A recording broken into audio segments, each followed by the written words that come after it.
Hello. So this is a video response to Martha Topmiller. So first of all, you definitely kind of hit all the high points from the Agyeman reading, I think, or a lot of very important points with great examples.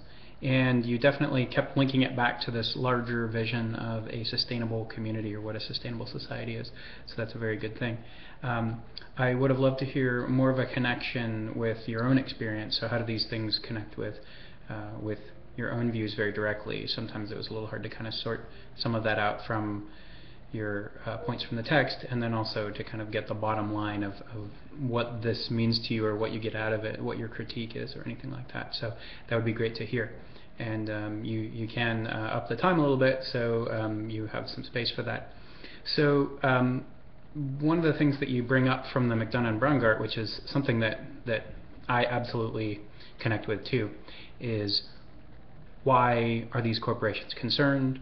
Are they concerned enough? Is their concern enough to outweigh some of the horrible things that they've done? So when we look at a corporation like Ford, and we see that you know, the current Ford is very into sustainability and wants to do all this work, and McDonough and Brungart actually, you know, worked with one of the Ford plants in the U.S. to you know, turn it from basically an industrial wasteland into a sustainable factory, which is fantastic.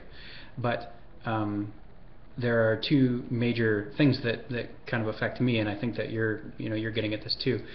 One of them is, well, they've done all kinds of horrible things, so is this enough?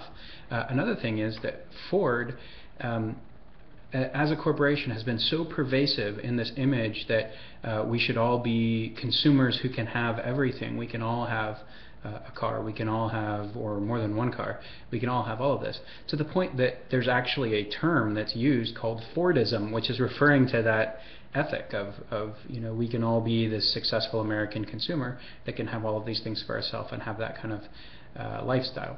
So you know, and I think that you know, it sounded like you were, you know, edging towards cynicism with this a little bit when you talked about, oh, there's these corporations, and some of them you brought in an outside source are just deplorable. They're horrible corporations, and yet they're kind of brought up as, hey, but they've done these good things too.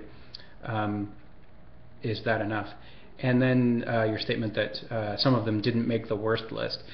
Well, you know, maybe that's not enough.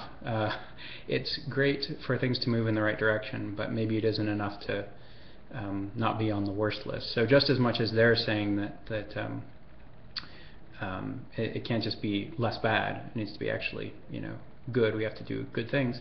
Well, maybe these corporations need to not just be you know, even if they're doing great things, the individual things may be so much better than less bad, but in the larger context of their operations, it may equal, again, that same less bad instead of good.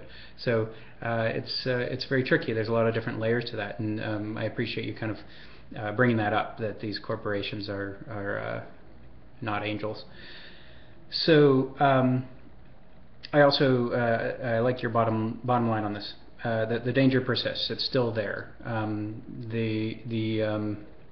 What I do appreciate about McDonough and Brungart, and something that is worthy of noting, is that they're very positive, and they believe that we're not heading towards some doomsday, and all the best that we can do is make that less severe. What they're saying is that we're clever enough, and that we can use our technology to maybe make an actual better world. We can turn things around in such a way that we have a bright future instead of simply looking for one that's less dim.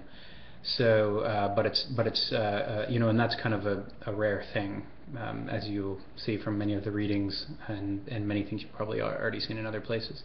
So we remember that the danger persists, but then we also see the brighter side and the possibilities ahead of us. Quick note, you know, you have some great ideas. I do think that exploring it a little more and connecting it to your own experience would be great. And feel free to speak more extemporaneously. It doesn't have to be you know, it's great to have your organized thoughts, which you did, which is wonderful, but feel free to be a bit more conversational. Great. Thank you very much for your posts and your ideas.